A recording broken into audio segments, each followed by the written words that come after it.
So, hello everyone! Ako po si Gwen Yu Cheng, one of the graduates po ng Batch 8 Kalya Negosyo.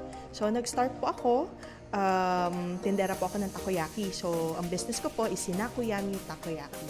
And sa tulong po ng Kalya Negosyo, marami po akong natutunan.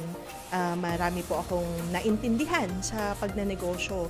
Ang pinakauna po doon na naintindihan ko is yung entrepreneurial mindset, knowing your purpose, being grateful, and of course the being courageous or confidence in the things that you do po. Tinulungan din po ako ng Kalya Negosyo na mabuild po ang systems and processes ng aking business to also innovate the brand. Through it, nag-come up po kami sa takoyaki namin, nag-come up po kami ng mga iba't ibang flavors ng takoyaki, the all-flavored takoyaki. Nag-incorporate na rin po kami ngayon ng mga rice meals. Opo, so 5 years na po Sinakuyami Takoyaki. Pero while going through the program ng Kalya Negosyo, na-inspire din po ako sa pagbebenta po ng coffee beans. So, na-i-launch po namin si Cafe Master Beans.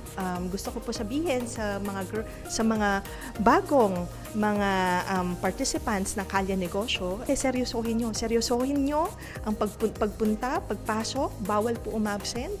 And namnamin at i-reflect po ninyo ang bawat matututunan nyo sa lesson na to, sa mga turo doon or sa modules na pagdadaanan po. At the end of the program, may validation po yun. May validation kung kamusta na ang negosyo, ano po yung konsepto na nabuo, okay ba siya, and there's also a presentation of business plan doon. Huwag po kayo manawa na suportahan po ang Kalya Negosyo kasi talagang advocacy po nito is para po sa mga entrepreneurs. So, ako po'y testimony po ng programang ito at ako po'y buong pusong nagpapasalamat.